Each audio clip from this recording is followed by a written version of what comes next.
Bismillahirrahmanirrahim. Assalamualaikum warahmatullahi wabarakatuh. Perkenalkan, nama saya Rosita Nur Awaliyah dengan NPM 102221010. Di sini saya akan mereview materi mengenai jurnal. Pengertian jurnal. Jurnal merupakan transaksi keuangan yang direkam dalam formulir. Contohnya seperti faktur penjualan, faktur pembelian, bukti kas masuk, dan lain-lain. Ada dua jenis jurnal, yang pertama jurnal umum, general journal, yang kedua jurnal khusus, special journal.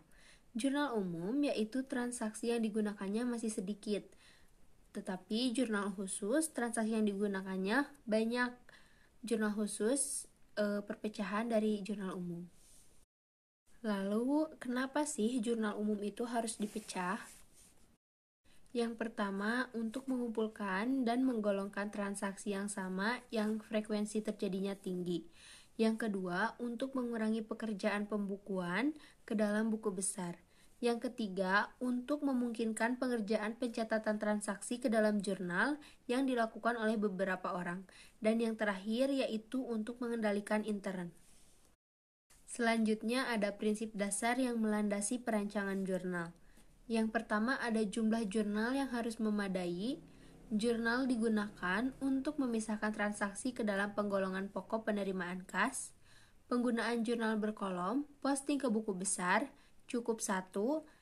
Nama kolom dalam jurnal harus sesuai dengan nama rekening yang ada di buku besar. Kolom kedua digunakan untuk mengumpulkan angka yang akan diringkas dari rekening ke dalam buku besar. Jurnal yang harus dirancang sedemikian rupa.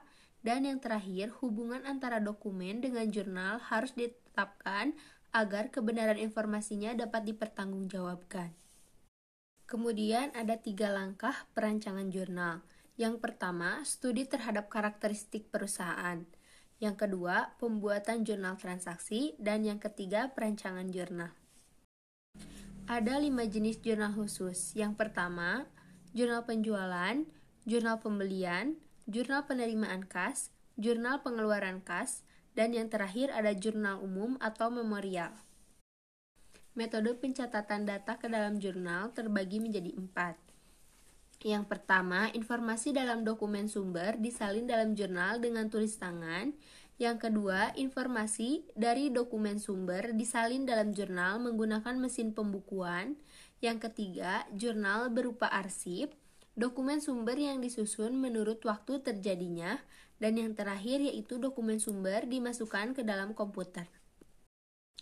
Metode pencatatan data dalam jurnal dengan metode tulis tangan ada 2. Yang pertama, dokumen sumber, dan yang kedua, buku besar. Kemudian, metode pencatatan dengan metode mesin pembukuan ada 3. Yang pertama, buku pembantu, jurnal, dan buku besar.